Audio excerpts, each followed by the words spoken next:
여기에 대표 변호사로 활동하고 계십니다. 네, 호서대학교 연합신학대학원 MDB를 수료하시고 바른복음 생명교회 거기에서 담임 전도사로 사역하시고 천안기독교연합회 2단 상담사 과정까지 잘 강의도 하시고 또 조천성결교회나 여러 교회들 이렇게 강의를 많이 하시는 아주 시대에 아주 훌륭하신 분입니다. 제가 잠깐 한번 여쭤봤습니다. 어떻게 이런 사역을 하게 됐냐 했더니 가족 중에 신천지에 빠진 분이 계셔서 그걸 건져내기 위해서 열심히 하다 보니까 이렇게 하나님이 이 사역을 나에게 맡기셨구나 그렇게 깨닫게 됐다고 하십니다. 그래서 오늘 우리 홍종갑 전사님 귀한 그 세미나 강의해 주실 때에 여러분들에게 여러 가지로 도움이 되면 좋겠습니다. 조치원에도 조천역 주변에 많은 신천지들이 이렇게 포교 활동을 하고 또 사람들을 자꾸 감언이설을 하고 그렇습니다. 그래서 제가 물어보니까 조치원만 그런 것이 아니고 타 지역에도 신천지가 아주 대놓고 프랜카드 걸고 그렇게 사람들을 포섭하고 있습니다. 그래서 지금 가장 필요한 때에 우리 홍종갑 변호사님 또 전사님이 이렇게 오시게 됐는데 우리 뜨거운 박수로 한번 맞으면서 강의를 듣도록 하겠습니다.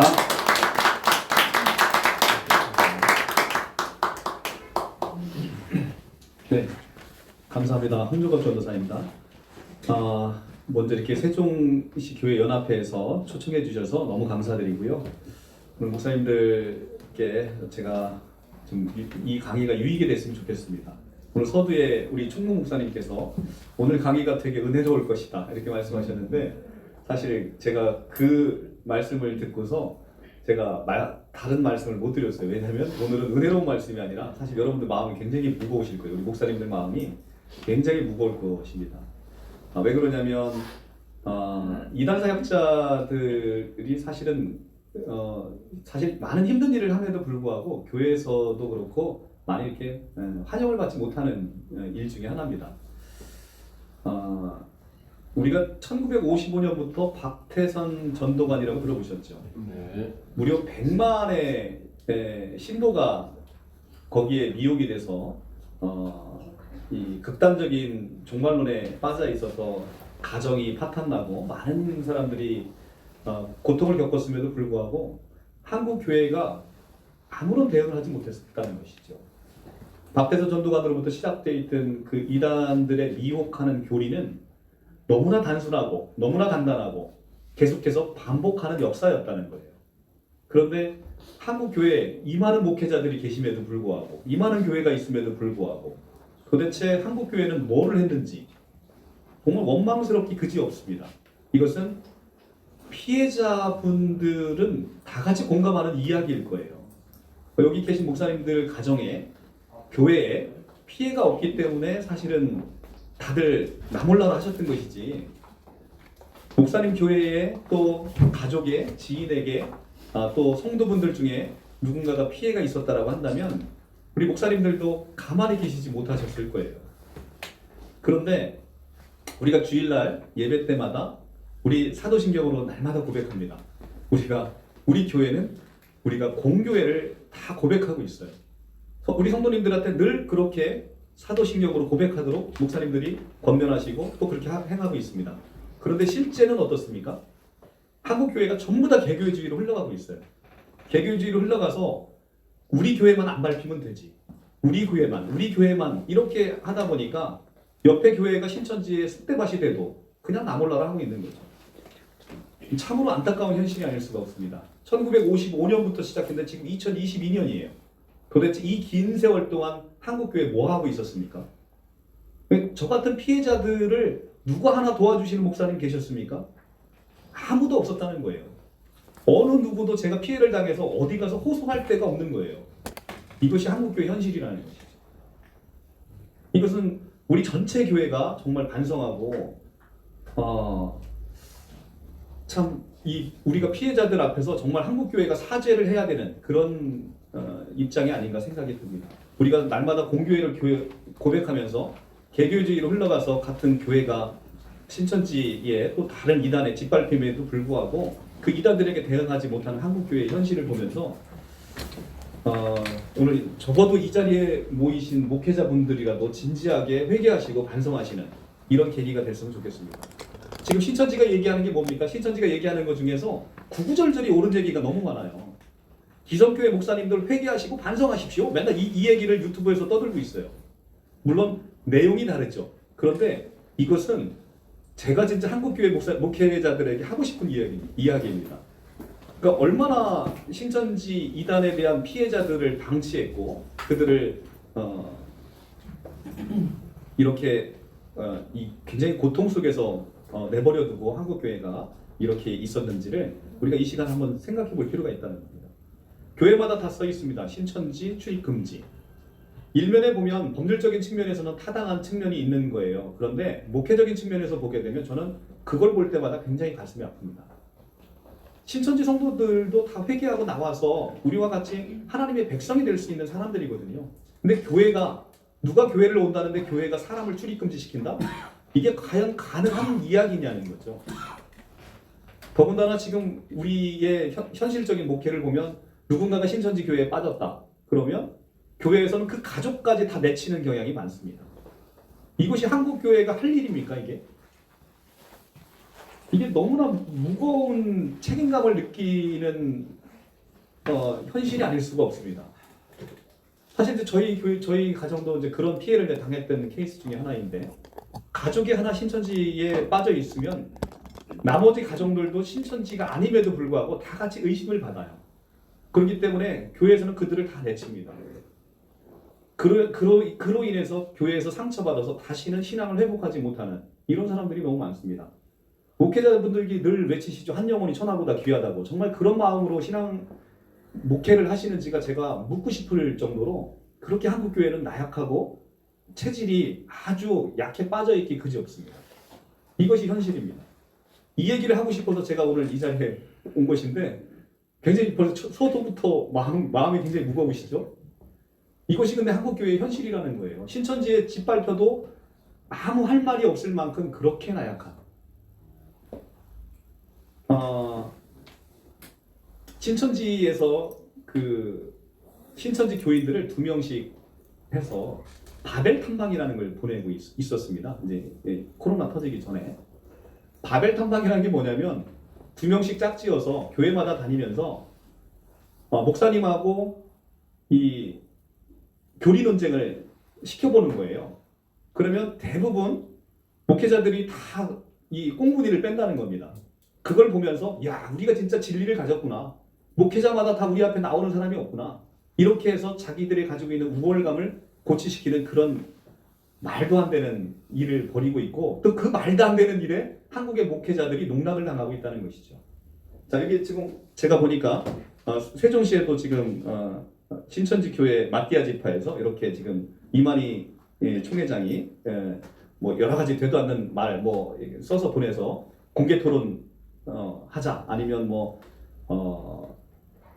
너희들은 진리가 없으니까 이렇게 신천지 교회가 왕성하는 동안에 너희들은 아무것도 하지 못하는 거 아니냐 이렇게 해서 한국 교회를 심하게 조롱하고 있습니다.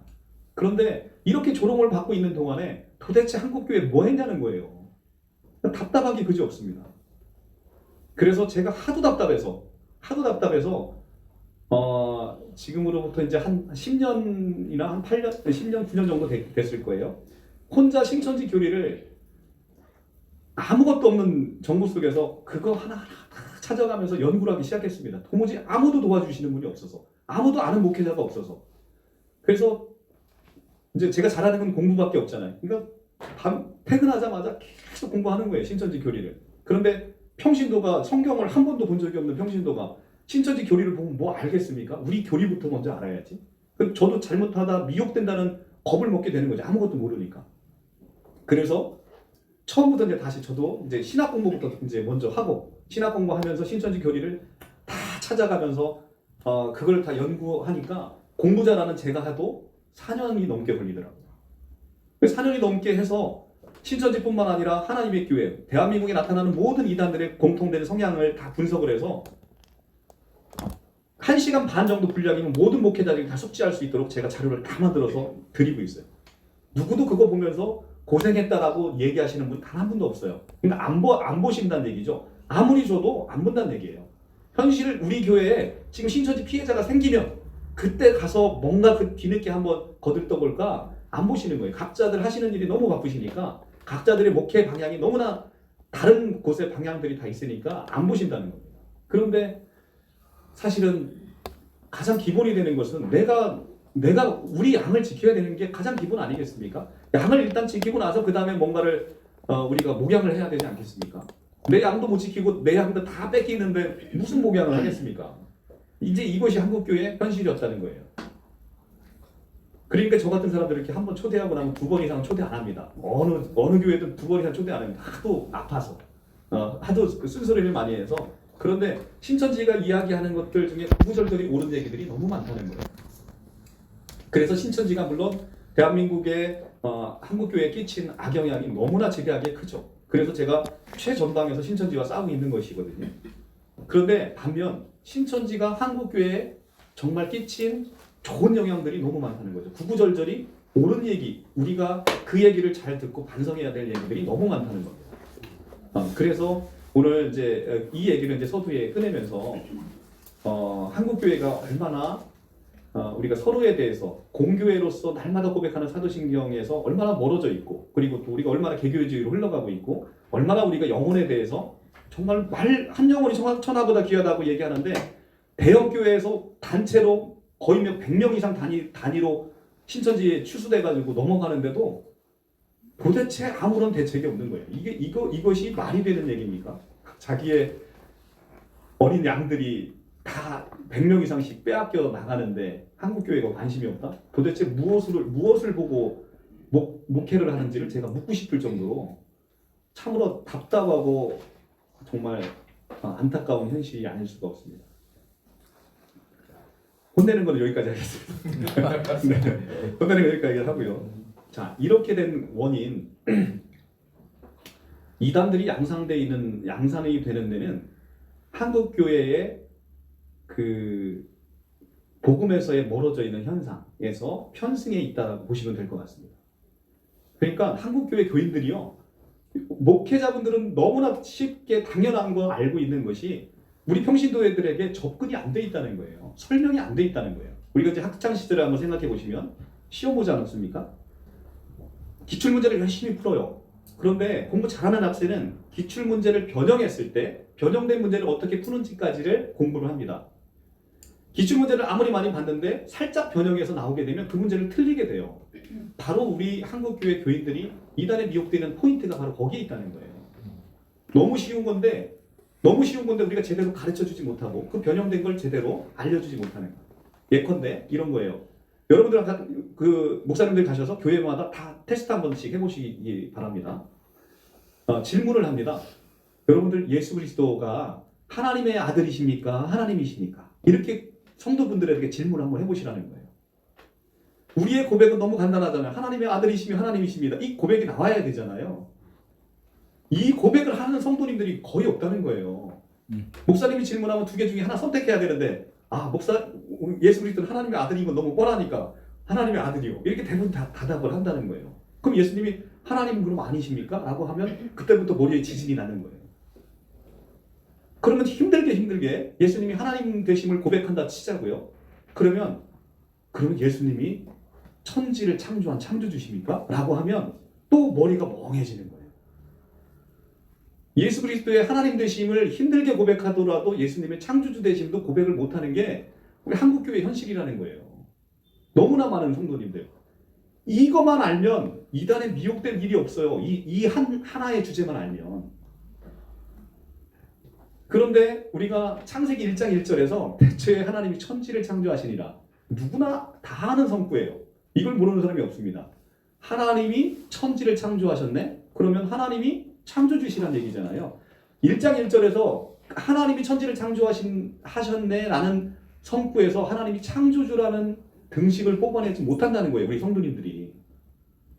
그러니까 특히 삼위일체 관련해서 우리가 이제 이 성구를 찾아서 요한복음 1장에 가면 태초에 말씀이 계시니라 이 말씀이 하나님과 함께 계셨으니 이 말씀이 곧 하나님이시다 라는 삼위일체 관련된 근거 성구에서 1장 3절에 가면 요한복음 1장 3절에 가면 그가 만물을 창조하셨다라고 되어 있어요. 만물이 그로 말미암지는 된 것이 하나도 된 것이 없다라고 말씀하고 있어요. 그런데 거기서 이게 한국말 성경에 보면 지시대명사로 나와 있어요. 그가 만물을 창조했다라고 나올 때 그 지시대명사 그가 누군지를 몰라요. 목사님들이 이거를 하나하나 풀어주셔야 된다는 거죠. 말씀이 무엇인지 모르고 태초에 말씀이 계시니라 이 말씀이 하나님과 함께 계셨으니 이 말씀이 곧 하나님이다 라고 할 때 말씀이 뭐고 하나님이 뭔지 이 등식관계가 잘 성도님들이 이해를 못하고 계신다는 거예요. 그러니까 말씀이 육신이 되어 이 땅 가운데 오신 예수 그리스도임을 성도님들이 알지 못하고 이 말씀이 하나님인 것을 알지 못하고 이 말씀이 1장 3절에 나오는 창조주인 것을 알지 못한다는 것이죠. 신약 성경에서는 특별히 삼위일체 세 위격 중에 성자 예수 그리스도의 창조주 되심을 요한복음 1장과 히브리서 1장 그리고 골로새서 1장에서 자세히 창조주 되심을 선포하고 있잖아요. 그 성구를 한 번도 본 적이 없는 거예요. 눈여겨서 우리 성도님들이. 그러니까 모든 이단, 대한민국의 모든 이단은 예수 그리스도의 하나님 되심을 고백하지 못하고 있어요. 예수 그리스도의 창조주 되심을 고백하지 못하고 있습니다. 모든 원인은 모든 이단이 출발하는 데는 여기부터 시작되어 있다는 것입니다. 여러분들 이제 다들 이제 목회자 신학하셨으니까 이게 언제부터 나온 겁니까? 무려 4세기부터 아리우스 논쟁부터 시작됐던 거 아닙니까?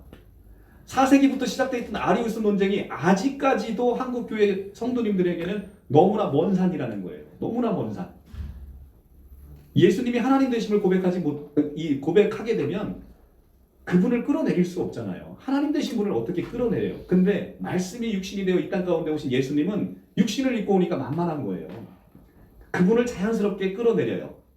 자연스럽게 끌어내리고 그 자리에 자기 교주를 딱 올려놔도 성도님들이 익스큐스 되고 아멘 하게 되는 거예요. 예수님은 만만해 보이거든요. 그 예수님을 만만하게 보는 교리를 제가 지금부터 간단하게 여러분들 설명해 주면 이 메커니즘에서 이단들 교주가 나오는 거예요. 너무 간단한 거예요. 그래서 제가 1시간 반이면 이단 걱정 끝이라는 유튜브를 동영상에 올려놓은 지 오래됐습니다. 근데 정작 중요한 건 우리 목회자들이 그걸 안 보신다는 거예요. 누군가가 4년을 넘게 피땀 흘려서 그거를 만들어 놨는데 1시간 반으로 농축해 놓은 그거 하나를 못 보시는 게 우리 목회자들의 현실이라는 거죠. 물론 못 봐서 여기 계신 분들은 다 몰라서 못 보셨다라고 제가 생각하고요. 그것이 지금 우리 한국교회 현실이라는 거예요. 좀 안타깝다는 거죠. 자, 교주가 탄생하는 교리, 박태선 전도관부터 해서 지금 신천지 하나님의 교회 이 사이비형, 교주형 이 사이비들은 아주 간단합니다. 이 교주를 만드는 교리는 첫째는 시대를 셋으로 쪼갭니다. 3시대론이라고 하는데요.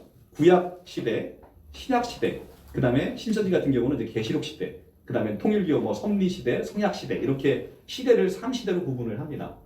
그 시대를 구분해야만 이 시대 구원자가 나올 수가 있어요. 구약 시대의 인류 역사의 주도권은 하나님에게 가지고 있다. 그리고 신약 시대는 예수님에게 가지고 있다. 그리고 이 시대는 바로 자기의 교주, 신천지로 따지면 이긴 자가 운영하는 시대 이렇게 나오고 통일교 같은 경우는 이제 문선명 이렇게 나오게 되는 시대. 이걸 시대로 쪼개놔야 되는 것이죠.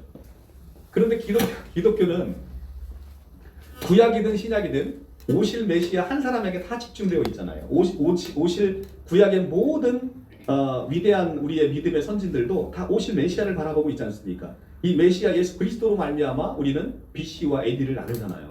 그분이 인류 역사의 기원이잖아요. 그분으로 모든 것이 집중이 되는 거잖아요. 그래서 우리는 삼위일체 하나님을 고백하게 되면 결국 인류 역사의 주인공은 한 번도 바뀐 적이 없어요.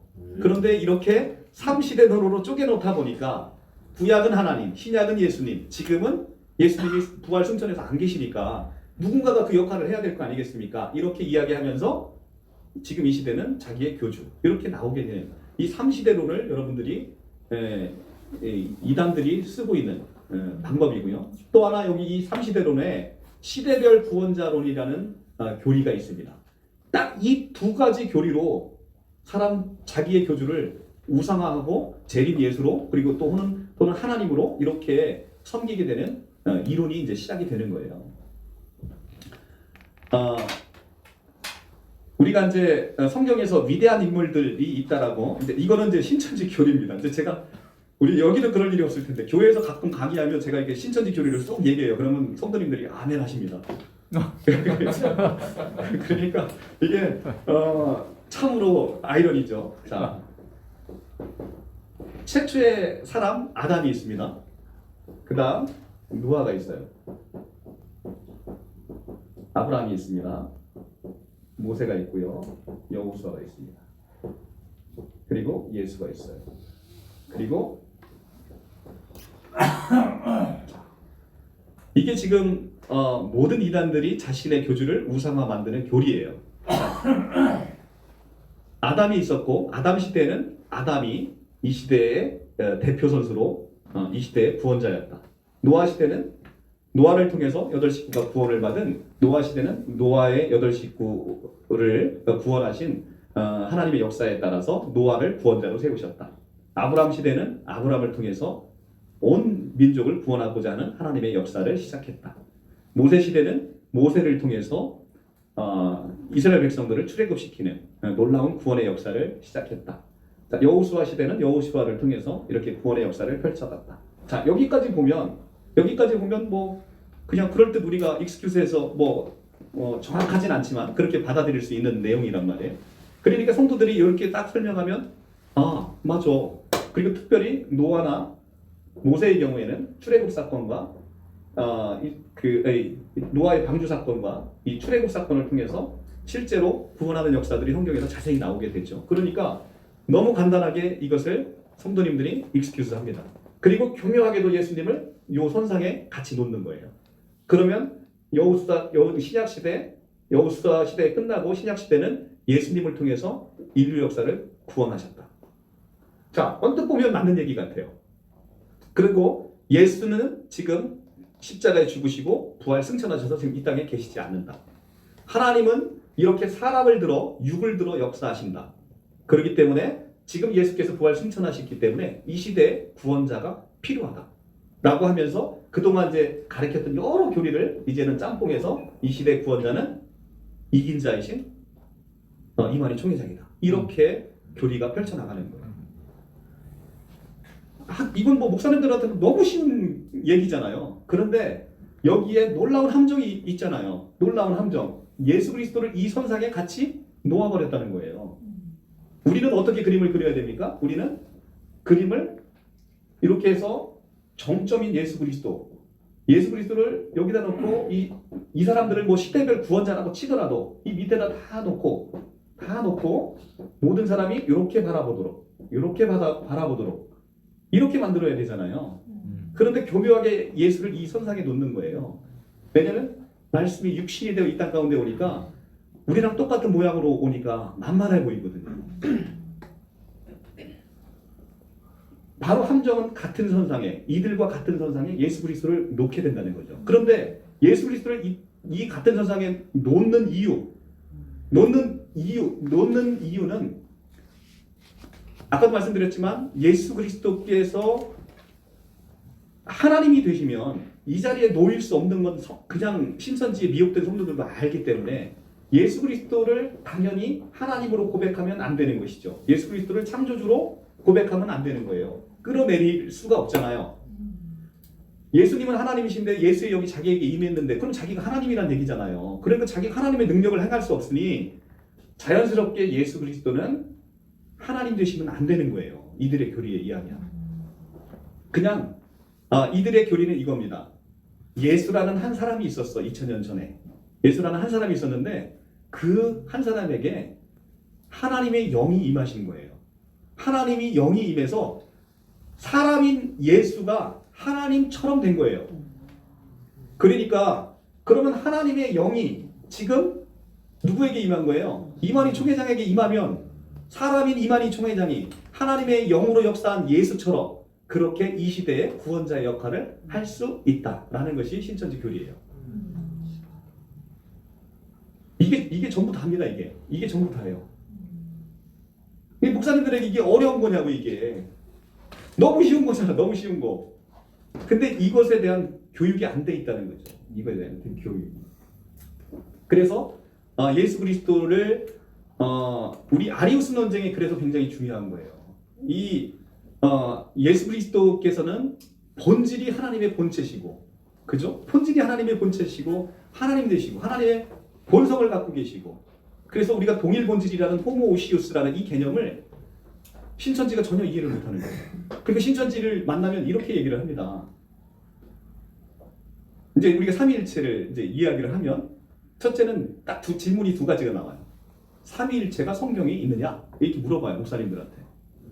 당연히 삼위일체라는 단어가 성경에 없지요. 그러면 이제 그러니까 목사님들이 이런 것에 대한 대응이, 그러니까 이 경험이 전무하시다 보니까 이제 만나기가 두려운 거예요. 근데 이제 이들이 이렇게 물어볼 때 저는 그렇게 물어보죠. 야, 그러면 너 되게 잘 왔다. 사실은 이제 저희 같은 사람들은 여기 우리 우승기 집사도 있는데 신천지들을 만나고 싶어도 만날 수가 없어요. 도대체 어디다 숨었는지 아무리 눈을 씻고 봐도 없어요. 그렇게 공개 토론하자고 해도 안 오는 거예요.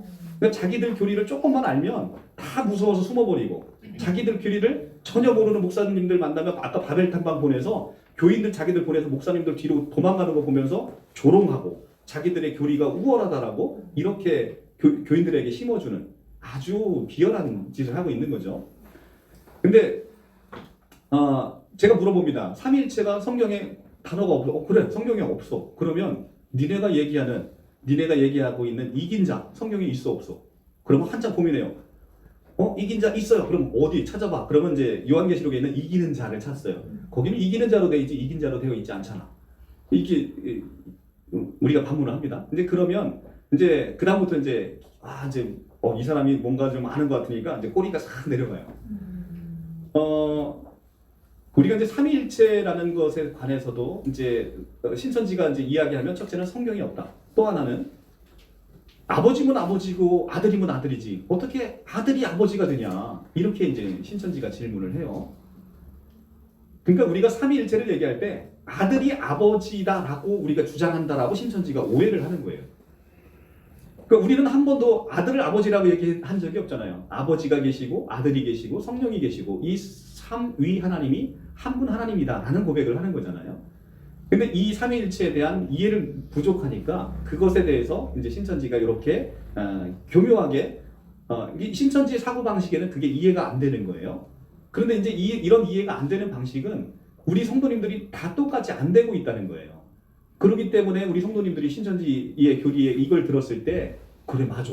그럼 아버지면 아들이고 아버지면 아버지고 아들이면 아들이지 어떻게 아들이 아버지가 되고 이렇게 될 수 있을까? 이렇게 얘기하는데 그 호모오시우스라는 동일 본질에 대한 개념이 우리 성도님들에게 너무나 미약하다. 그래서 이제 제가 쉽게 설명을 한번 이제 제 나름대로 이제 설명을 해줍니다. 이것이 뭐 반드시 신학적인 건 아니지만 그래도 좀 이해하는 데는 도움이 돼서, 야, 강아지가 새끼를 낳으면 강아지 새끼냐 고양이 새끼냐? 강아지 새끼래요. 사람이 새끼를 낳으면 사람 새끼냐 강아지 새끼냐? 사람 새끼래요. 하나님의 아들이시면 하나님이냐 아니면 사람이냐 물어봐요. 당연히 하나님이시죠. 그러니까 이런 개념으로 이해를 하게 되면 우리가 예수 그리스도의 하나님 되심, 이 하나님의 동일 본질을 갖고 계신 것에 대한 이해를 좀 쉽게 성도님들에게 이해를 시킬 수가 있겠죠. 근데 이런 개념조차 우리 평신도 분들께서 많이 이해가 부족하고 있다는 거예요. 그러니까 신천지에서 이렇게 시대별 구원자로 예수님을 끌어내리고 자기 교주를 올라가는 것이 성도님들에게 쉽게 이해가 되는 것이죠.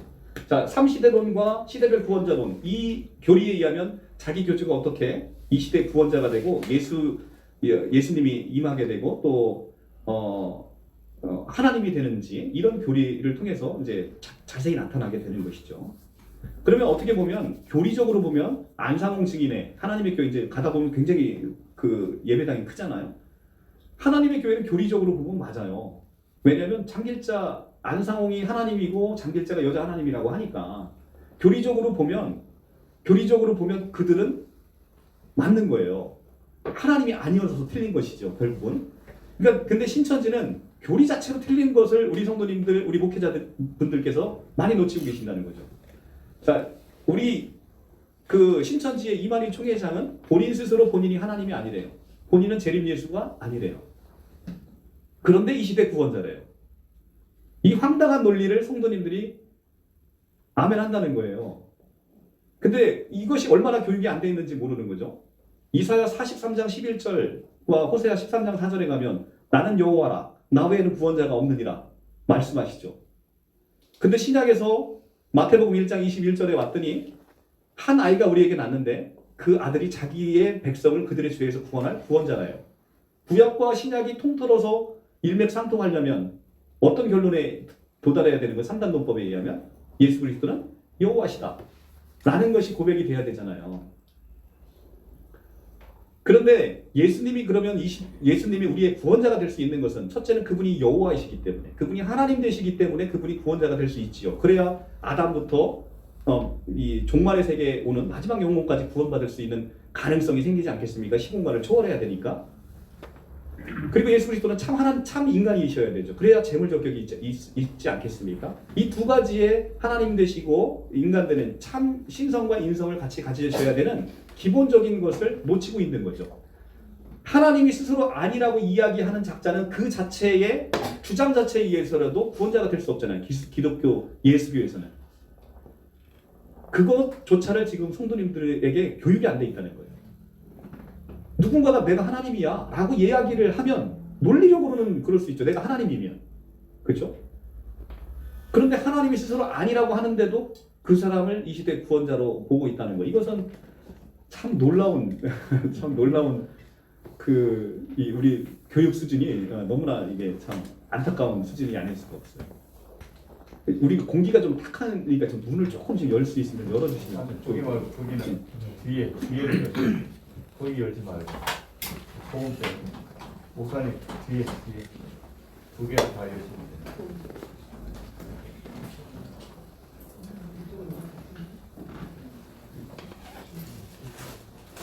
제가 신천지 교인과 이제 신천지 강사들하고 이제 토론을 해보고 나면 예수 그리스도의 하나님 되심과 창조 되심, 여호와 되심을 고백하기가 정말 어려운 것 같아요.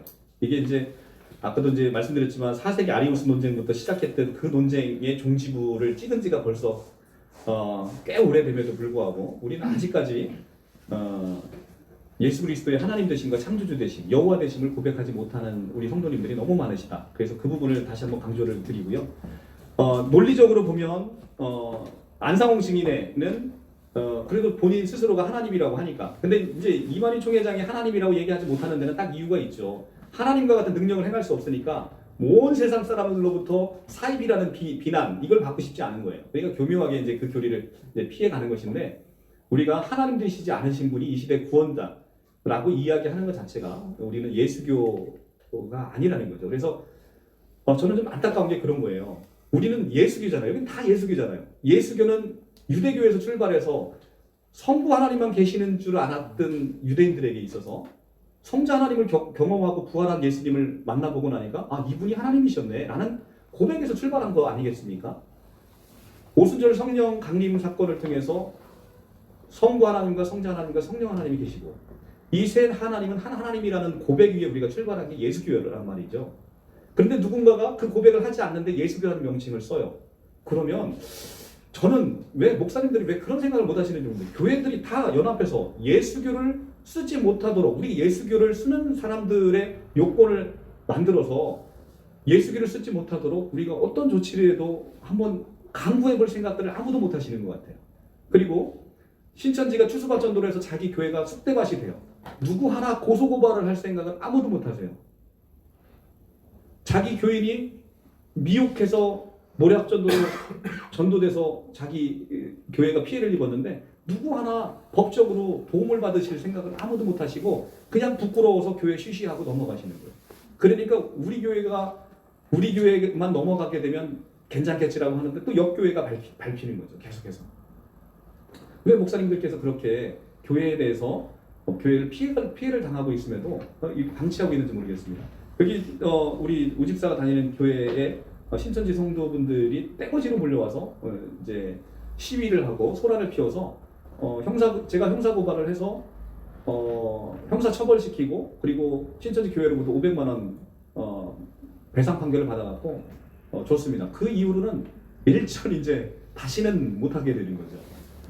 근데 이렇게 우리가 스스로를 권리를 회복할 수 있음에도 불구하고 너무나 우리 목회자들 분께서 점잖으셔서 그걸 못하시는 것도 안타깝다는 거죠. 자, 우리가 이제 그러면 이제 이 시대의 구원자 3시대론을 통해서 어떻게 교주가 탄생하는지를 이제 보여드렸어요.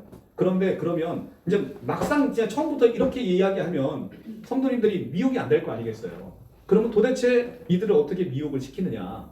미혹시키는 것은 딱 간단합니다. 딱 모든 이단들은 이단에 빠지는 것은 성경 공부 이외에는 방법이 없어요. 그러니까 꾸준히 한 5개월, 6개월 이렇게 성경 공부 뭐 많이 빠지시는 분은 뭐 2, 3개월에도 빠지겠지만 2, 3개월 이상 꾸준히 성경 공부를 시켜야만 가능한 거란 말이에요. 근데 그 성경 공부 중에 가장 핵심이 뭐냐면 비유풀이에요. 모든 이단들이 쓰고 있는 것은 비유풀입니다. 성경을 왜곡해야 되기 때문에. 성경을 왜곡해야 되기 때문에 비유를 풀 수밖에 없는 거예요. 비유를 안 풀면 이 시대 구원자가 나올 수 없는 거예요. 그래서 예수님이 비유를 풀었던 것들을 교묘하게 왜곡을 하는 거죠. 그리고 절대 성경을 못 보게 해요. 그러니까 항상 신천지가 강의할 때는 칠판을 사용합니다. 성경을 보지 못하고 자기들이 가리키는 강의를 집중적으로 머릿속에 집어넣기 위해서 비유풀이는 이렇게 하는 것입니다. 누가복음 8장 11절에 가면 씨는 말씀이다 라는 성구가 있어요. 근데 이 성구를 하나를 쏙 빼내서 씨는 말씀. 그러면 씨는 말씀이라고 달달달달 외우게 시켜요. 구름은 영. 이렇게 비유풀이 공식을 쭉 놓고 거기에 근거되는 성구만 하나씩 딱 찾아요. 그러면 씨는 말씀이라는 건 누가복음 8장에 나올 때 거기서의 씨는 말씀이란 이야기지. 성경에 나오는 창세기부터 나오는 시가 전체가 말씀은 아니지 않습니까? 창세기부터 나오는 시의 대부분은 오히려 후손으로 번역되는 것이 훨씬 더 많지요. 그럼에도 불구하고 시는 말씀으로 다 그냥 대입을 시켜버리는 겁니다. 이걸 세뇌시켜서. 그러면 예레미야 31장 27절에 가면 사람의 씨와 짐승의 씨가 나옵니다. 여호와께서 사람의 씨와 짐승의 씨를 뿌릴 날이 이르리니. 자, 사람의 씨는 무엇이죠? 사람의 씨. 자, 사람은 이건 이제 인자. 사람의 씨는 말씀. 그러니까 사람의 씨는 예수님의 말씀. 짐승의 씨는 요한계시록과 연결해서 이것은 이제 사탄의 상징이죠. 사탄의 말씀. 사람의 씨와 짐승의 씨를 예레미야 31장 27절에 예수께서 여호와께서 뿌린다라고 말씀하셨는데 이것이 마태복음 13절에 가면 예수께서 오셔서 사람의 씨와 짐승의 씨를 실제 뿌렸다는 거예요. 실제 그 씨 뿌리는 비유가 나오잖아요. 거기서 예레미야 31장 27절에 따라서 예수께서 사람의 씨와 짐승의 씨를 뿌렸다는 거예요. 그러니까 지금 기성교회는 사람의 씨와 짐승의 씨가 혼재되어 있다는 겁니다. 하나님의 말씀을 받은 사람과 사탄의 말씀을 받은 사람이 혼재되어 있다는 거예요. 그래서 자기들의 추수가 돼서 신천지로 올라가는 사람은 신천지의 말씀을, 이제 하나님의 말씀을, 예수님의 말씀을 듣게 되는 것이고, 짐승의 씨를 받는 사람은 그대로 기성교회에 남아있게 돼서 기성교회를 바벨론 교회, 짐승의 교회로 만들어버리는 그 교리가 나오는 것입니다. 예레미야 31장 27절에 이스라엘의 이제 바벨론 포로가 되어 있는 이스라엘의 회복의 말씀을 이렇게 교묘하게 비유풀이를 통해서 딱 꺼집어내는 거예요. 성경에서 본문에서 하고자 하는 얘기는 다 어디 가고 없어지고 자기들이 하고자 하는 이야기로만 쏙 뽑아내는 거라는 거예요. 그래서 이 짐승은 사실은 원어 성경으로 보면 너무나 명확하죠. 이게 베마를 가리키고 있거든요. 그냥 가축이에요. 가축인데 레메스를 뜻하는 그 짐승, 사탄. 그리고 영어 성경으로 보면 요한계시록에 나오는 짐승은 비스트로 나오죠. 비스트. 말 그대로 이 짐승 할 때 그 짐승. 비스트로 나오고 이 예레미야 31장 27절에 나오는 이 짐승은 애니멀로 나오죠. 애니멀. 다르죠. 단어가. 원어 성경으로 봐도 다르고 영어 성경으로 봐도 다르고. 그런데 이렇게 이 단어의 비유풀이를 통해서 이게 짐승이면 사탄인 것이죠. 그래서 이렇게 신은 말씀을 모든 성경에 다 보편적으로 적용함으로 말미암아 성경에서 기본적으로 하고자 하는 이야기를 왜곡시키는 것이죠. 그러면 일단 비유풀이 교육이 들어가게 되면 성경을 난도질해서 완전히 다른 방향으로 왜곡시킬 수가 있는 거죠. 그래서 비유풀이의 말씀을 계속 그걸 무슨 구구단 외우던 것처럼 계속 외우게 시키는 거예요. 그러니까 처음에는 이제 처음부터 외우게 시키지 않고 신은 하나님의 말씀이죠. 아멘. 누가복음 8장 11절 그죠? 그러면서 구름은 영이죠. 그러니까 구름은 영. 예수께서 구름 타고 오신다는 것은 어떻게 오신다는 거죠? 영으로 오신다는 것이죠. 이렇게 설명한다는 거예요. 자, 구름은 그러니까 사도행전 1장에 가면 예수께서 승천하시는 예수께서 쭉 승천하시면서 구름에 가려서 보이지 않게 된다라고 나오죠. 그러면 구름의 기능이 무엇입니까? 구름은 보이지 않게 하는 거예요. 그러니까 보이지 않는 게 뭡니까? 영이라는 거예요. 그러니까 예수님이 구름 타고 오신다는 건 예수님이 무슨 손오공입니까? 구름 타고 오시게? 그것은 영으로 오신다는 얘기죠. 라고 이렇게 말씀을 전한다는 거예요. 우리 성도님들이 야 진짜 참 세상에 이렇게 달콤한 세상의 말씀이 어딨나 쏙 빠지는 거죠.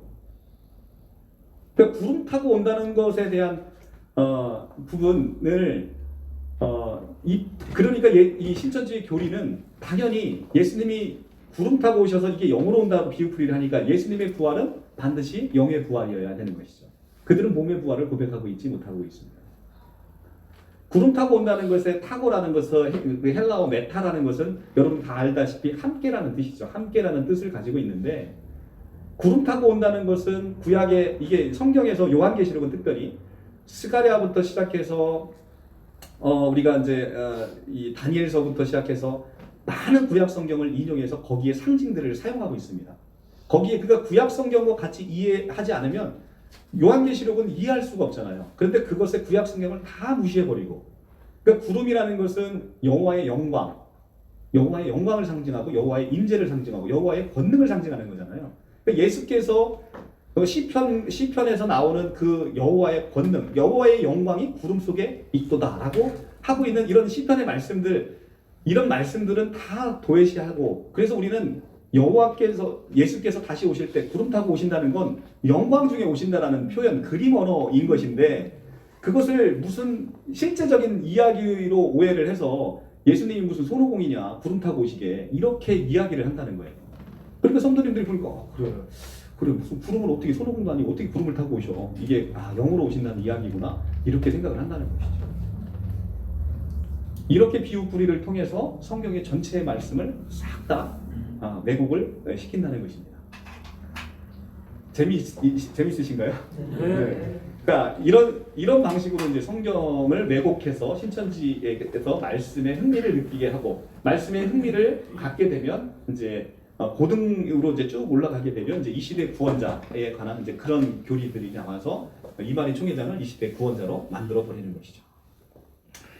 자, 이제 이런 방식으로 이제 우리가 신천지를 미혹하는데 이제 제가 뭐 교리 설명하다 보면 한두 끝도 없습니다. 이제 그것은 이제 더 자세한 교리를 알고 싶은 건 제 유튜브 채널에 있습니다. 바른복음 생명 공동체 저희 교회의 사이트인데요. 바른복음 생명 공동체에 가면 신천지 교리 반증이라고 해놓고 또 신천지 관련되어 있는 모든 그 자료 제 2단 상담할 수 있는 것들이 그 안에 다 이제 있으니까 여러분들이 관심 있으시면 한번 보시면 좋겠고요.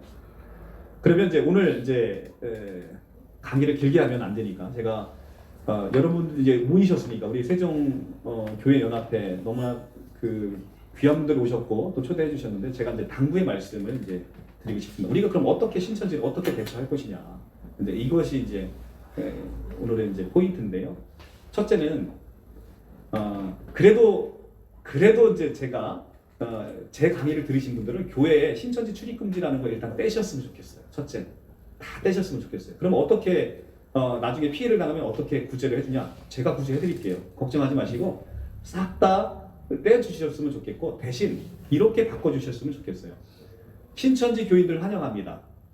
그러나 신천지에서 몰래 출숙군 전도하는 것, 모략 전도하는 건 금지합니다. 이렇게 바꿔놓으셨으면 좋겠어요. 저희 교회는 신천지 교인들 좀 제발 와달라고 사정을 해도 안 와요. 사정해도 안 옵니다. 그런데 이제 우리 교회에 뭔가 침투한다는 건 우리 교회가 약하다는 거예요. 만만히 본다는 거예요. 먼저 우리 교회 각자가 다시 한번 우리가 무엇이 부족했는지 왜 복음에서 멀어져 있고 왜 우리는 스스로가 신천지인들을 이렇게 당당하게 만나서 그들과 대화하고 우리의 복음을 전하지 못하는 것인지를 다시 한번 좀 느껴보셨으면 좋겠습니다. 그래서 신천지 교인들 환영합니다.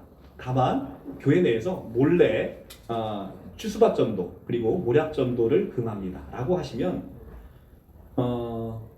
우리가 그 영혼들도 사실은 우리에게 복음을 들어야 되는 영혼들이거든요. 네, 그렇게 바꿨으면 좋겠고요. 그리고 그렇게 되려면 그렇게 자신 있게 붙이려면 첫째는 우리가 내실이 튼튼해야 된다는 거죠. 대부분의 이제 목회자 분들께서 이제 그 자기 교인이나 누가 이제 신천지에 빠졌거나 교인의 가족이 신천지에 빠지면 이제 도움을 요청하시게 되면 대응하실 수 있는 목회자들이 거의 없다고 해도 많이 아니시죠. 그러니까 이제 전문 사역하시는 분들에게만 그냥 이제 의존하시게 되고 하시게 되는데 사실 아무것도 아니거든요. 너무 아무것도 아닌데 우리 55년부터 시작되는 천부교인 박태선 전도관이 무려 100만의 피해자를 양산했어요. 여기 세종시 교회 연합회를 다 합치면 기독교 인구가 100만이 되나요? 100만이라는 어마어마한 숫자를 우리가 뺏겼는데, 그리고 신천지가 지금 코로나 터지기 전에 약 한 25만 정도 이르렀는데 25만이나 되는 우리의 성도님들이 뺏겼어요. 우리 25만이나 되는 성도님들이 뺏겼는데 도대체 우리는 뭘 하고 있었냐면, 그 많은 성도님들을 뺏겼을 때 아마도 여기 이 세종시 교회 연합회 전체를 합쳐도 25만 안 될 것 같거든요, 성도님들. 그러니까 우리 전체 인구를 다 뺏겼다라고 해도 과언이 아닌데, 그럼에도 우리는 아무런 대책을 세우지 못하고 늘 그냥 이게 전전긍긍하거나 아니면 그냥 아예 무시하고 그냥 평안하시거나. 근데 이것은 참으로 심각한 문제가 아닐 수 없다. 조금만 관심 가지시면, 전문 신학을 하셨기 때문에 제가 이제 작정하고 강의하면 아주 세부적인 교리까지도 하루는 다 끝나요. 제가 신천지의 교리 반증에 유튜브에 다 올려놨습니다. 근데 그것을 하루에 다 강의한 거예요. 하루에. 그것도 그냥 일반 평신도들 앉혀놓고, 일반 평신도들도 하루 강의하면 알아들을 수 있는 정도의 분량인데, 내가 하루 시간을 투자를 못해서 그들이 우리 교회에 오는 게 두렵고 그들을 만나는 게 두렵다라고 한다면, 저는 참 도무지 이 평신도로 시작했던 저로서는 도무지 이해가 되지 않는 데입니다. 우리 여기 계신 분들만이라도 반드시 도대체 무엇이 저렇게 많은 성도님들을 미혹해서 데리고 가는지, 저는 저 같으면 궁금해서라도 쳐다볼 것 같아요. 궁금해서라도. 그래서 내가 그런 문제가 터졌을 때 내가 누군가에게 아쉬운 소리 하지 않아도 되고, 내가 가지고 있는 이 복음의 진리로서 오히려 그들을 좀 더 품을 수 있고, 그들을 더 오히려 좀 복음으로서 전도를 해서 그들을 우리 교회 성도로 오히려 만들 수 있는 이런 자신감들을 우리 세종교회 총연합회의 목사님들은 다 가지셨으면 좋겠습니다. 저는 반드시 좀 그러셨으면 좋겠어요. 그러니까 너무 쉬운 거거든요. 저 같은 평신도도 성경, 저도 예수 그리스도가 하나님 되시는 걸 몰랐어요. 이 교회 25년 다녔는데, 그리고 공부라면 똑똑하기로 유명한 사람인데 저도 몰랐어요. 왜냐하면 성경을 보지도 않거든요. 목사님이 주일날 성경 본문하는 거 외에는 안 보니까 모르는 거예요. 그러니까 목사님이 안 가르쳐 주시고 목사님이 문제의식이 없으면 제대로 교육이 안 된다는 것이죠. 그런데 우리 이제 전문 신학을 하신 목회자들 분들께서는 정말 조금만 관심만 가지시면 그대로 될 수 있다. 자, 지금 이제 제가 보다 보니까 여기 이제 조치원에서도 신천지들이 다시 이제 공개 오픈 전도를 한다고 합니다. 이제 제 짧은 소견에는 여러 가지 대응 방향이 있을 수 있어요. 그런데 저는 신천지를 대적하지 않습니다. 저는 신천지의 지도부하고는 물론 엄청 싸우죠. 그런데 신천지의 성도분들은 굉장히 사랑합니다. 그리고 그들의 신앙에 대한 열정, 그 다음에 그들의 신앙심 굉장히 존중합니다. 그래서 저는 신천지인 어떤 분들에게도 말을 함부로 하거나 또 그들에게 긍휼한 마음을 가져보지 않은 적은 없는 것 같아요. 그래서 우리 교회가 할 일이 바로 그게 아닌가 싶어요. 그들이 얼마나 나와서 저렇게 미혹돼서 젊은 청년들이 학업 포기하고 주부들이 가정으로 돌아가지 못하고 저렇게 전도에 힘쓸 때 그들을 긍휼한 눈으로 우리가 봐줘야 되지 않겠냐는 거죠. 얼마나 불쌍합니까? 원래 우리의 형제자매였는데 저렇게 이단에 미혹돼서 나가 있는 모습 보면 긍휼한 눈으로 봐지지 않습니까? 일단은 그렇게 우리가 그 눈을 봐줘야 돼요. 이들이 우리를 교회를 대적한 대적자다 이렇게 볼 게 아니라 교회를 대적한 건 그 중에 소수입니다. 그 중에 임원들 소수. 이들은 다 거기에 미혹돼서 이용당하고 있는 것이죠. 그러니까 불쌍한 사람들인 거죠. 그래서 이들을 조금 더 따뜻하고 긍휼한 눈으로 봐서 봐줬으면 좋겠고요. 그리고 그들이 나가서 그렇게 전도하면 좀 우리 세종시 기독교 연합에서 바리바리 좀 먹을 것도 좀 싸다 주고 해서 니네 더운데 고생하는데 우리하고 좀 얘기 좀 한번 하자 하면서 커피 한 잔 놓고 그들이 다른 사람 미혹하지 못하고 우리의 복음을 들을 수 있도록 우리가 가서 계속 우리의 말씀 전하면 그들이 있고 싶어도 거기 있을 수가 없어요. 신천지 교리를 아는 사람 한 사람 나타나면요 그들은 거기 다 도망가게 돼 있어요. 왜 우리 우집사 주변에는 신천지인들이 안 오겠습니까? 나타나면 이따가도 다 해산되는 거예요. 두렵거든요. 복음의 진리 앞에 빛이 나오는 것에 두려운 거예요. 그러니까 신천지 지도부가 저나 우리 우집사 같은 사람들을 만나면 말 섞지 말고 그냥 피하라고. 그들은 뱀이라고. 우뱀이에요, 우뱀. 우뱀입니다. 뱀 만지지 말라는 거예요. 그러니까 우리가 그들에게는 뱀이지만 그것이 복음의 진리라는 것이죠. 우리 목사님들이 다 그렇게 복음의 진리로 무장하면 목사님들이 나타나기만 하면 다 도망가는 거예요. 근데 오히려 우리는 그들을 잡고 싶은 거죠. 그들을 피하고 싶은 게 찾고 싶은 거예요. 하나라도 더 알려주고 싶어서 하나라도 더 그거 아니야. 그거 아니야. 알려주고 싶은 거예요. 신천지가 소망하는 것이 육체 영생입니다. 우리 성도님들이요. 성경에서 영생이라는 것이 가장 중요한 주제이죠. 그런데 이 영생이라는 게 무엇인지를 몰라요. 성경에서 우리가 이제 영원한 생명을 이야기할 때 이제 오늘은 이제 제가 12시까지 하면 되나요? 네, 그래서 제가 영생까지만 하고 마치겠습니다. 이 영원한 생명은 영원이라는 개념 자체를 성도님들이 놓치고 계세요.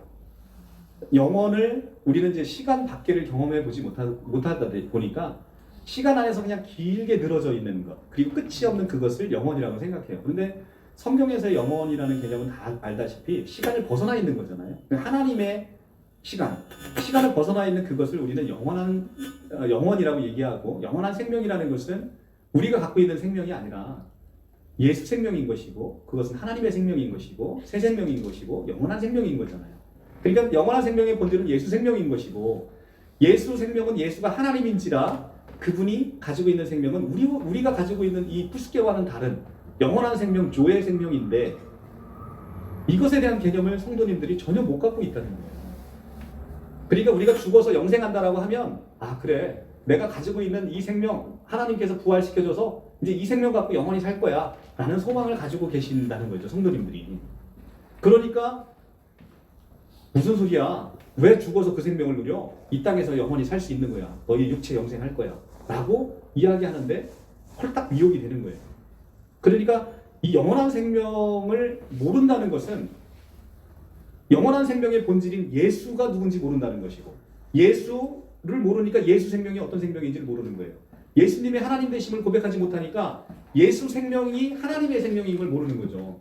하나님의 생명은 우리 생명과 본질이 다르잖아요.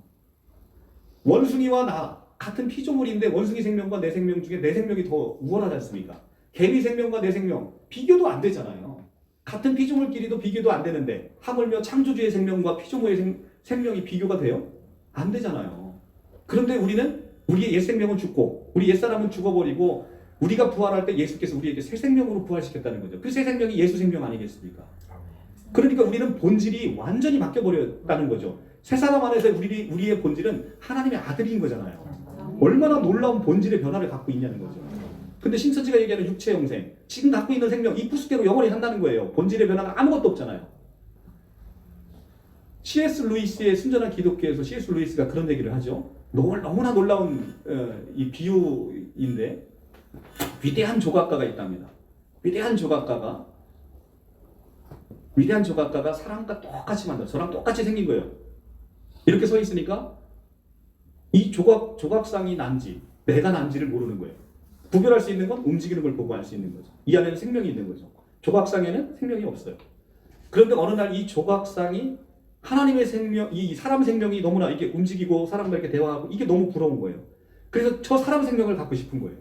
그런데 어느 날 그 조각실에 이 조각상에게 사람의 생명이 들어올지 모른다는 소문이 다 퍼지고 실제 그 조각상에게 생명이 들어왔다는 거예요. 조각상에게 사람의 생명이 들어와서 생명을 갖게 됐다는 거 얼마나 놀라운 본질의 변화입니까?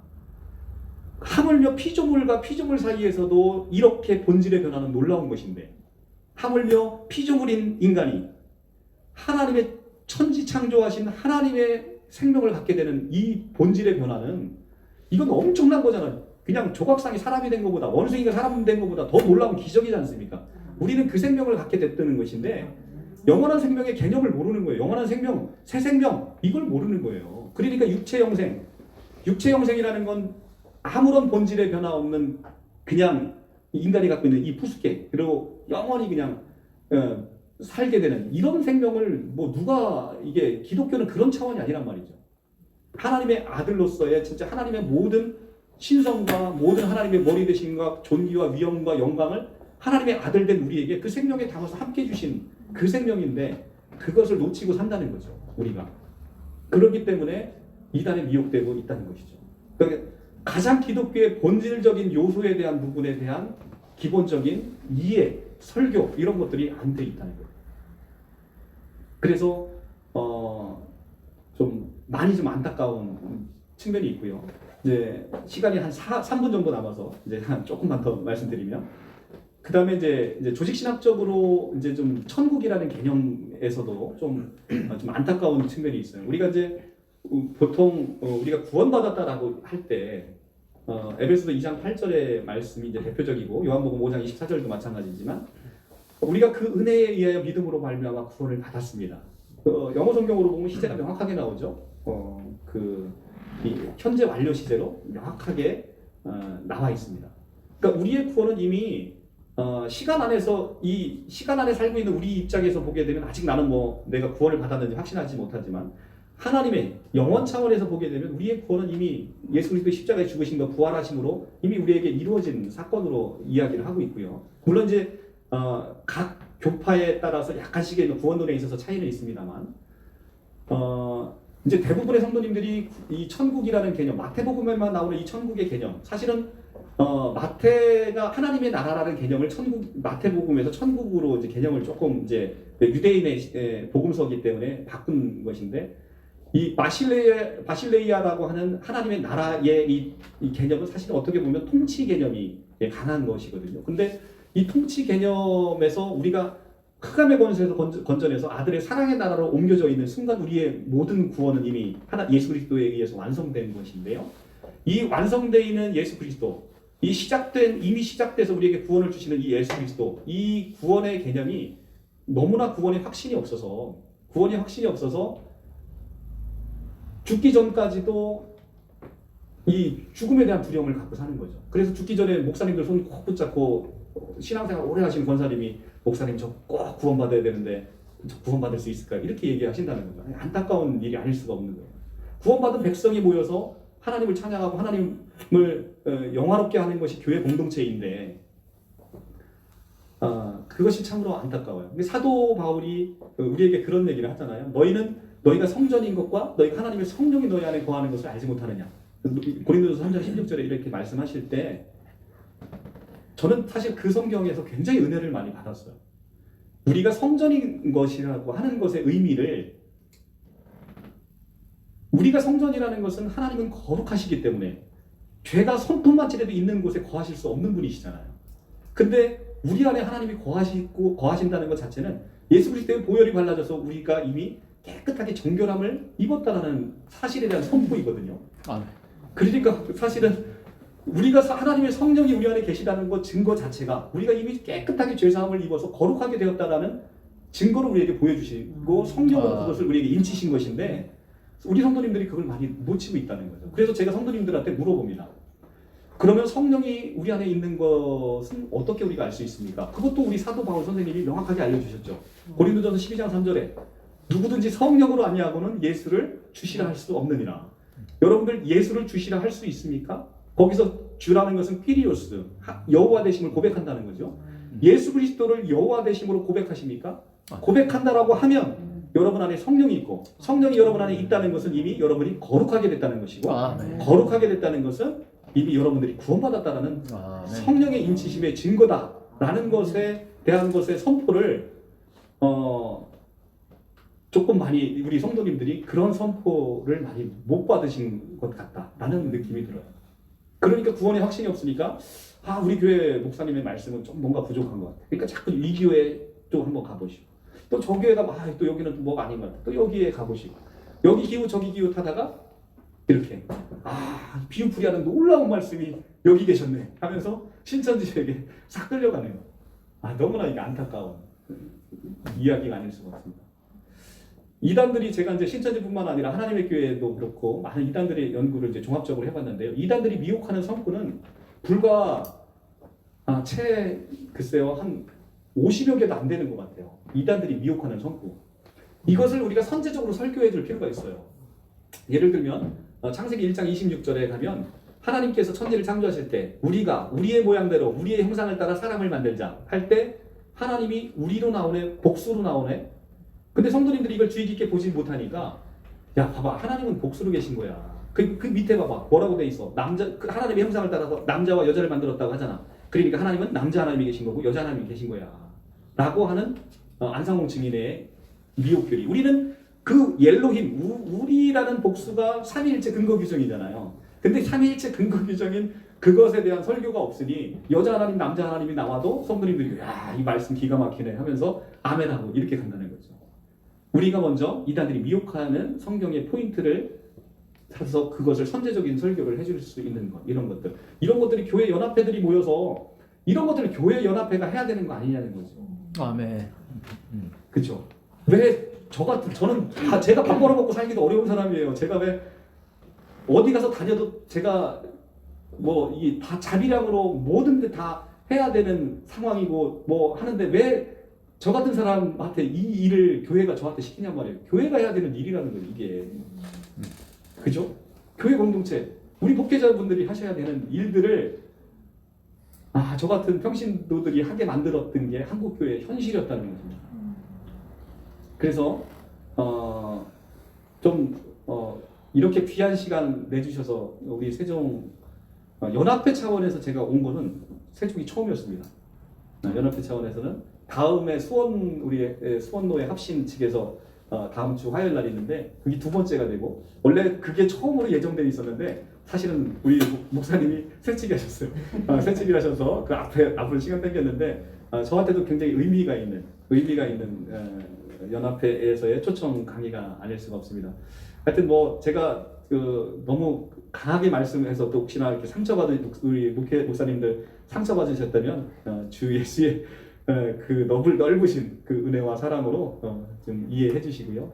제가 좀 본의 아니게 제가 또 겪었던 그런 피해라든가 이런 것들로 인해서 우리 목회자분들의 마음을 심령을 상하게 했다면 다시 한번 사죄드립니다. 그리고 이번 기회를 통해서 적어도 우리 세종으로부터 시작해서 이런 연합회에서 저기 밖에 나와 있는 우리 또 고생하는 또 신천지 성도님들을 진짜 내 성도다 생각하시면서 따뜻한 마음으로 그들을 품어주고 또 더 무장해서 그들에게 말씀을 전해주고 그들의 그 말씀을 전할 때는요 절대 신천지 교리를 모르시면 대화가 안 돼요. 언어가 다른 거예요. 나는 영어 쓰고 저 사람은 아프리카어를 써. 둘이 대화하면 대화 됩니까? 안 되잖아요. 내가 그들의 언어를 배워할 때 비로소 대화를 할 수 있는 거예요. 그렇기 때문에 그들의 언어 제가 말씀드렸죠. 제 유튜브에 다 있으니까 하루만 시간 내시면 다 그들의 교리를 샅샅이 그 평신도들에게는 1시간 반 분량으로 제가 유튜브에 올려놨고요. 지금 이제 요렇게 이제 그 핵심 교리에 대해서 평신도용으로 1시간 반 올려놨고, 그리고 이제 목회자용으로 신천지 교리 반증에 대해서 제가 다 올려놨습니다. 구체적인 세세하게 올려놨으니까 그렇게 해주시고, 그리고 그 바른복음 생명 공동체에 제 전화번호까지 다 있습니다. 혹시나 그게 이제 PPT로 제가 만들어서 강의를 했던 건데 그 자료가 필요하신 분들은 개별적으로 문자를 주시면 제가 그 PPT 자료도 같이 보내드리도록 그렇게 하겠습니다. 네, 긴 시간 동안 네네. 네, 질문 있으시면 해주시면 좋겠습니다. 이만희 총회장이 하셨는데 네. 혹시 또 다음 주자가 있을까요? 다음 세대. 그럼요. 그 아주 정말 좋으신 질문입니다. 신천지는 제가 봤을 때는 그리 오래 가지는 못할 것 같아요. 신천지. 근데 신천지의 아류들이 이제 벌써 서서히 나타나고 있고요. 거기서 탈퇴한 사람들이 또 이제 신천지의 같은 이런 조직들을 만들어서 신천지의 조직을 분할해서 그들이 이제 형성이 될 것으로 보이고요. 이미 신천지에서 모략전도로 성공했잖아요. 추수박전도로 기성교회에서 교인들 다 빼갔잖아요. 성공했잖아요. 그것의 유혹을 버리지 못할 겁니다. 그래서 제가 청춘반환 소송을 제가 횟수로는 4년이고요. 만 3년이 넘었어요. 3년 동안 제가 계속해서 신천지에 투쟁하고 했던 이유가 바로 뭐냐면 이 모략전도를 지금 끊어주지 않으면 한국교회는 끊임없이 다음에 제2, 제3, 제4 나타나는 신천지와 같은 이 전도 방법을 포기 못할 거예요. 그러니까 한국교회는 쑥대밭이 될 거란 말이에요. 한국교회 쑥대밭이. 그래서 지금 단계에서 끊어주지 않으면 안 된다. 그래서 모략전도 위법하다라는 판결을 받아낸 것이고요. 제2, 제3의 그런 신천지의 아류들은 계속해서 모략전도로서 한국교회를 어지럽힐 승산이 크다. 그래서 지금 일단 법적으로 제재를 해놔서 당분간은 모략전도는 못할 것이고, 그리고 추수박전도는 아예 꿈도 못 꿀 거예요. 교회 쳐들어와서 이제 하는 전도. 그것은 이제 저희가 지금 법적으로 계속 응징하고 있기 때문에 그런 피해를 당하시면 바로바로 저한테 연락을 주셔야 됩니다. 그런 피해를 당하시면 바로 그것은 법적 조치를 하면 못할 것이고요. 그런데 앞으로도 제2, 제3의 신천지와 같은 유사한 피해자, 아까 말씀드렸잖아요. 55년부터 시작됐던 박태선 전도관이 똑같은 교리를 갖고 같은 수법으로 계속해서 지금 무려 한국교회를 70년 이상을 농락했는데 70년 이상 농락되도록 아무것도 손대 본 게 없다는 거죠. 그러니까 계속해서 그런 이단들은 계속 나타날 것이다. 그러니까 이단들이 미혹하는 포인트를 우리가 먼저, 한국에서 미혹되는 이단은 여기에 범주를 벗어나지 못합니다. 벗어나지 못하니까 이것만 가르쳐주면 성도들이 이단에 미혹될 이유가 손톱맞지도 없다는 거예요. 그거는 확실합니다. 네. 아주 좋으신 질문이 계속 나타날 겁니다. 대비하셔야 돼요. 네. 또 질문 있으시면? 네. 네. 그 아까 이제 전도사님께서 한 두 말씀하셨는데, 네. 한국 교회, 네. 한국 기독교 연합회가 네. 우리 전도사님께 어떠한 도움을 드리면 아니, 저한테 도움을 드리실 필요는 없고요. 그러니까 도움이라기보다는 네, 저는 이제 사실 제가 이게 제가 이제 이렇게 사건을 해서 제 상대방 변호사 있잖아요. 1심에서만 벌은 돈만 해도 한 45억 가까이가 된다고 합니다. 이제 형사 사건 관련해서 아마 항소심까지 하게 되면 뭐 그 비용이 어마어마하겠죠. 근데 이제 저는 지금까지 진행된 소송 비용 제가 다 자비라고 했습니다. 하나도 제가 비용을 받은 게 없고요. 근데 그걸 자랑하려고 하는 게 아니라 한국 교회가 저를 도와줄 필요는 없어요. 그런데 관심이 없다는 게 문제라는 거죠. 관심. 어떤 분도 이렇게 누군가가 한 사람이 지금 한국 교회가 해야 되는 일을 맡겨놓고 했는데 누구 하나 격려해서 고맙다라고 전화하신 분이 단 한 사람도 없었어요. 지금까지. 근데 그만큼 한국 교회가 관심이 없다는 거예요. 다 남의 일처럼 본다는 거죠, 이거를. 그러면 적어도 한국 교회가 각 지역의 연합회가 모여서 전체, 뭐 교총이든 전체가 모여서 이런 부분에 있어서 누군가가 좀 나서셔서 이 필요성, 우리가 정말 공교회로서의 역할을 해야 되는 것, 공교회로서 전체로서 우리가 공교회에 연합되기는 어려워도 이렇게 큰 이슈에 대해서는 적어도 우리가 연합돼야 되지 않겠다는 거죠. 큰 이슈에 대해서. 우리를 누군가가 이렇게 쑥대밭으로 만들 때 우리가 우리를 지키는 데에서는 적어도 연합해야 되지 않겠냐는 거죠. 제발 그래줬으면 좋겠어요. 우리 이제 특별히 이제 큰 교회 목사님들 좀 찾아다니시면서 좀 이렇게 독려하시고 또 그러니까 뭐 저는 뭐 진짜 조족지혈이지 않습니까? 조족지혈인 이런 신학적인 지식 가진 사람 말고 정말로 좀 신학적으로도 각 교회 목사님들보다 뛰어나신 분들이 이들이 가르치는 교리 무엇이 문제가 되고 정말 신학적으로 어떻게 우리가 반론할지 이런 거에 대해서 끊임없이 또 연구하고 하시다 보면 그러면서 교회가 더 성장하는 거 아니겠습니까? 그랬으면 좋겠어요.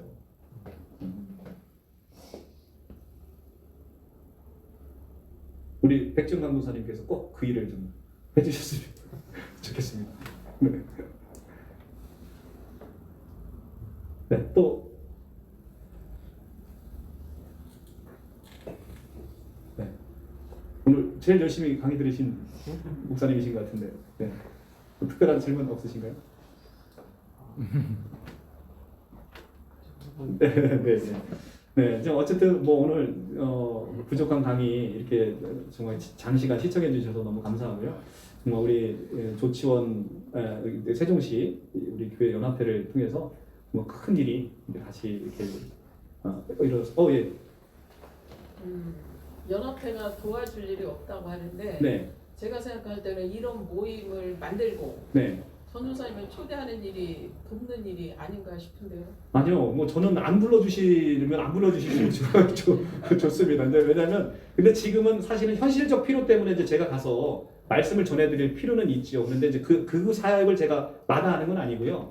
사실 제가 안 불러지면 안 불러질수록 사실은 한국 교회가 이미 안정화돼 있고 좋다는 의미여서 사실 저도 제 본업으로 빨리 제 본업으로 돌아가게끔 해주시는 게 우리 교회가 해주셔야 될 일들인 거죠. 그런데 이제 아직은 이제 한국 교회가 지금 거기까지 뭐 지금 오늘 이제 여기 계신 분들이 이 연합회 차원에서는 사실은 제가 처음 초대받았다 그랬잖아요. 처음 관심을 가지신 분의 전부예요. 그러니까 참 안타까운 거죠. 그래서 전체적으로 좀 이렇게 우리 목사님들께서 관심을 좀 가져주시는 거, 관심을 갖게 되면 자연스럽게 우리가 어떻게 대응해야 되는 그 논의 전략도 좀 나오게 되고 우리가 머리를 맞대서 좀 지혜를 또 찾게 되고 이렇게 되지 않을까 싶습니다. 네. 2000년대 초반인가요? 1990년대 후반에 네, 실제로 기독교 신문에 실린 내용이거든요. 네네, 전남대학교 학생들이 네네, 기독교 연합회 목사님들, 큰 교회 목사님들을 찾아다녔어요. 네, 대학교에서 무슨 일이 벌어졌느냐? 네, 신천지 그 당시에는 막 신천지가 출발할 때였거든요. 네네네, 기독교 동아리를 없애고 네, 깡패를 동원해서 네, 그 동아리를 이 신천지 얘네들이 차지를 하고 있다. 네, 지역에 있는 목사님들 도움을 주십시오. 네, 연합회 목사님들 모두가 눈을 감았고요. 아유, 네, 큰교 목사님들이 다 눈을 감았어요. 네, 그때 목사님들이 도움을 주셨다면은 네, 신천지 이렇게 안 커졌어요. 그럴 수 있겠네요. 확실해요, 그건. 네. 그렇기 때문에 지금이라도 목사님들이 조금이라도 관심을 가지면은 지금이라도 신천지는 오늘 목사님 얘기하시던데 때려잡을 수 있다. 네. 충분히 가능하다고 봐요. 그렇죠. 그러니까 신천지는 제가 아까도 말씀드렸지만 그렇게 오래 가지는 못할 것 같아요. 그런데 이제 이제 아류들이 계속 생겨나기 때문에 근본적으로는 이제 우리가 먼저 우리 스스로를 무장을 해야 될 것이고 우리가 이제 그렇게 계속해서 연합 사역을 통해서 그러니까 우리가 이제 교회에서 이단 특강 한다고 할 때 이단에 나타나는 현상과 피해만 가지고는 도무지 예방이 안 되는 거거든요. 우리가 제대로 가르쳐 놓지 않으면 안 되는 거예요. 백날 뭐 현상만 보면 뭐 할 거예요? 아 그래 빠지면 심각하구나. 근데 빠지는데 어떻게 할 거예요? 그건 방법이 아니잖아요.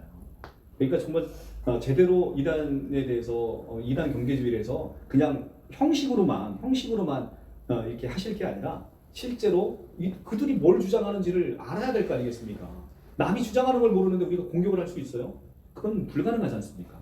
그것을 우리 목사님들이 관심을 갖고 하셔야 된다라는 것이죠. 네. 네. 세종 주님의 교회 오경훈 목사입니다. 네, 목사님. 제가 그 과천에서 좀 오래 있었거든요. 아, 네. 그래서 과천에 이만희 교주도 직접 만난 적도 있고, 아, 네. 예, 그 목회를 하면서 그 본산이니까, 네, 네. 문원동에 지금도 그렇고, 그래서 많은 이제 피해도 있고, 그래서 과천시 기독교연합회에서 대응을 많이 했습니다. 네. 예, 그래서 또 성과도 있고 예, 그런 바가 있는데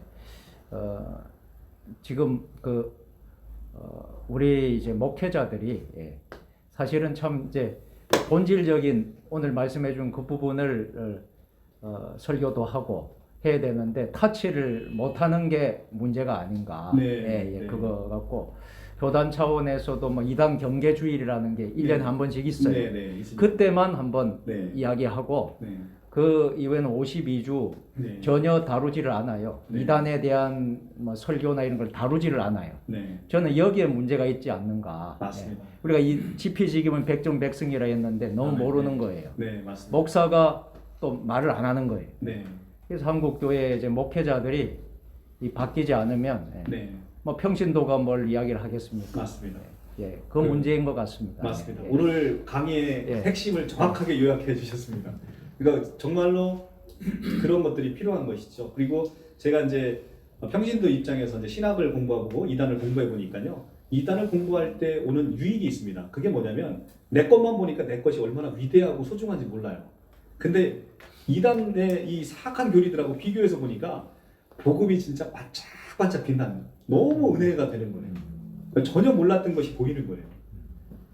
그래서 아까도 이제 보지만 영원한 생명에 관해서 그 C.S. 루이스의 그 표현법대로 우리가 그 생명을 이해하게 되면 정말로 너무 귀하죠. 그러니까 예수가 누군지를 알아간다는 건 사실 우리의 정체성을 찾아가는 거잖아요. 왜냐하면 우리가 지금 그리스도와 연합돼서 우리 옛사람은 우리가 새 사람으로 새로 옷 입었기 때문에 우리 예수가 누군지를 알아가는 건 우리의 정체성을 찾아가는 거거든요. 근데 예수를 하나님으로 고백하지 못하면 그 하나님이 갖고 있는 모든 신성이 다 놓쳐지는 거잖아요. 그렇죠? 그러니까 이제 그 이단이 이게 예수를 하나님으로 고백하지 못하는 게 그래서 왜 그게 뭐가 어때서 이렇게 이야기하는 거와 이렇게 예수를 하나님으로 고백하지 못하는 것으로 인한 피해와 우리는 그것을 고백하면서 예수가 하나님 되시는 것을 알게 되는 유익을 두 개를 비교해 볼 때 나타나는 유익이 엄청 많다는 거죠. 반짝반짝 복음이 빛나서 실제로 어떤 이제 그 목회자분 저랑 이제 교통을 많이 하시는데요. 이단에 관심을 갖기 시작하고부터 본인의 목회 사역에 완전 패러다임이 완전 바뀌셨대요. 너무 재밌고 목회가 그렇게 10년 넘게 했는데 그렇게 좀 힘드시고 그러셨다가 이걸 시작하고부터 다시 그냥 활활 타오르시는 거예요. 네, 너무 좋으시다고 말씀하시는 그런 고백들을 하십니다, 실제로. 네, 너무 감사합니다. 네. 네네네. 감사합니다. 신천지에 빠는 여러 가지 이유가 많이 있는데 오늘 네. 우리 변호사님 말씀 잘 하셨고요. 네. 제가 볼 때도 왜 빠느냐, 우리 목회자들이 요한계시록을 올라가지고 네. 안전해서 네. 빠는다고 하는 나는 결론을 그렇게 내립니다. 네. 계시록 내용을 목회자들이 너무 몰라요. 안 가르쳐줘요. 신천지가 계시록 갖고 다 이렇게 우리를 미워거든요. 그거 나는 많이 겪고 저도 신천지 사람들 접해보니까 다 계시록 다 주소해 가요. 네. 계시록 내용 가지고. 네. 그게 우리 목회자들이 먼저 계시록을 바로 알아야 한다는 것을 저는 깨달았어요. 네, 네, 맞습니다. 뭐 요한계시록으로 신천지가 미혹하는 건 사실이고요. 너무 중요하죠. 요한계시록에 대해서 기성교회에서도 많이 좀 소홀하게 다루는 게 있는데 대표적으로 이제 요한계시록 11장에 가면 두 증인이 나오잖아요. 두 증인은 이제 우리 성도님들 전혀 그걸 이제 처음 들어보시는 분들이 많잖아요. 근데 두 증인은 결국은 교회 공동체를 이야기하고 있는 건데 그 두 증인 중에 한 사람이 이만이고 한 사람이 홍종효다 이렇게 이야기하는데 성도님들이 아멘하고 들어간단 말이에요. 우리 신천지 성도님들이. 그러니까 성경에서 나오는 증인이 뭔지를 몰라요. 사도행전 1장 8절에 가면 너희가 성령의 권능을 받고 우리가 예루살렘과 온 유대와 사마리아 땅끝까지 이르러 내 증인이 되리라 이렇게 말씀하시잖아요. 거기서 내 증인이 되는 것은 예수의 증인이 되는 거잖아요. 그러면 성경이 일맥상통하면 요한계시록에서도 증인은 반드시 예수의 증언자가 되는 거예요. 그런데 지금 이만희 총회장이 자기가 이긴 자고 두 증인이라고 하는 이유가 뭐냐면 장막성전에서 벌어진 사이비 교주들 사이에 쌈박질을 자기가 목격한 증인이라는 거예요. 근데 그것을 성도들이 아멘. 여러분들 비웃으시잖아요. 너무 황당하니까 비웃잖아요. 그죠? 그런데 거기에 우리 성도님들이 25만이 끌려가 있다는 거예요.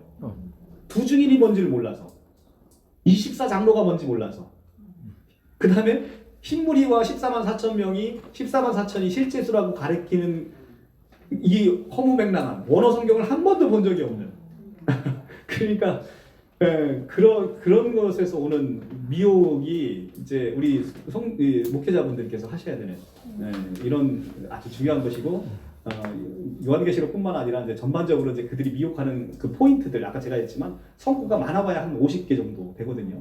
그런 것들의 선제적인 설교 이런 것들을 해서 한국 교회가 이건 연합회 차원에서 누군가 쫙 해서 전 교회에다 쫙 뿌려주면 얼마나 좋겠습니까? 그것도 제가 하라고 하면 저한테 너무 가혹한 거 아니냐고요. 그렇죠. 저는 제가 지금 이게 소송에서 좀 신천지와 대항해서 싸우는 것만 해도 힘들어 죽겠어요. 네. 그러니까 이런 것들을 교회들이 맡아서 우리가 힘을 협력해서 이렇게 해서 우리 주 예수 그리스도께서 영광 받으시고 찬양 받으시도록 그렇게 해주셨으면 좋겠습니다. 감사합니다. 네.